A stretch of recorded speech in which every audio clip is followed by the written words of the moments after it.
आणि तुम्ही महाराष्ट्रामध्ये बीआरएस पक्षाचे एक प्रमुख नेते आहात। सर्वच पक्ष हे लोकसभा निवडणुकीच्या तयारीला लागलेले आहेत, परंतु बीआरएस कुठेतरी निवडणुकीपासून दूर दिसत आहे।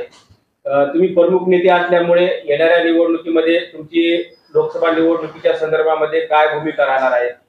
बीआरएस हा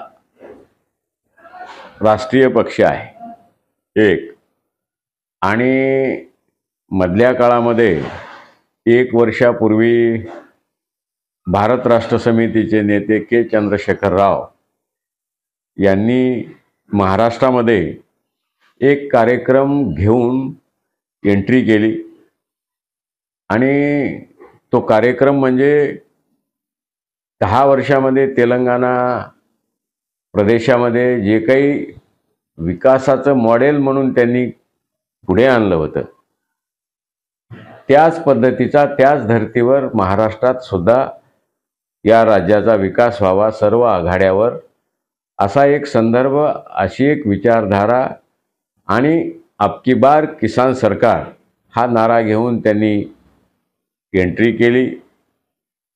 महाराष्ट्रामध्ये प्रचंड प्रतिसाद त्यांच्या भूमिकेला, त्यांच्या विचारधारेला, त्यांच्या कार्यक्रमाला मिळाला। 7-8 महिन्याच्या मागील काळामध्ये महाराष्ट्रात हजारो समन्वयकांनी, कार्यकर्त्यांनी आणि नेत्यांनी सुद्धा अगदी राज्यभर त्याचा प्रचार प्रसारही केला, आणि तो विचार गावागावामध्ये त्या विचाराची पेरणी सुद्धा केली। खरं तर महाराष्ट्राने त्या विचाराला दाद दिलेली आहे। आज सुद्धा मधल्या काळामध्ये तेलंगणातला जो काही पराभव आहे तो तांत्रिक पराभव आहे 1-1.5% मताचा, तरी त्यांचे 39 आमदार आहेत, 38-38.5% वोटिंग आहे। तो काही लोकांनी नाकारलाय असा विषय असू शकत नाही, पण कुठल्याही राजकीय पक्षाचा जय पराजय हा थोडा तांत्रिक भाग असतो। पण महाराष्ट्राला केसीआर साहेबाच्या विचाराची अत्यंत गरज आहे।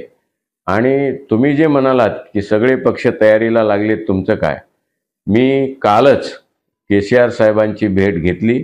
तशी भेट माझी प्रकृतीच्या चौकशीच्या अनुषंगाने होती, पण त्यांनी माझ्या मार्फत महाराष्ट्राच्या कार्यकर्त्यांना आणि महाराष्ट्रातील जनतेला एक संदेश दिलेला आहे की येत्या 10 दिवसामध्ये आपण सगळे बसू, आणि येणाऱ्या ज्या काही निवडणुका आहेत, लोकसभा असतील, विधानसभा असतील, ज्या निवडणुका आणि बाकीचा जो कार्यक्रम आहे तो अगदी व्यवस्थितपणे दमदार पद्धतीनं आपण चालू करू। त्याच्यामध्ये कुठलीही चिंता करण्याचं काही कारण नाही, कारण जे कोणी तर्कवितर्क करतात त्यांनाही माझ्या मार्फत संदेश द्या, कार्यकर्त्यांनाही द्या, असा त्यांनी संदेश दिलेला आहे।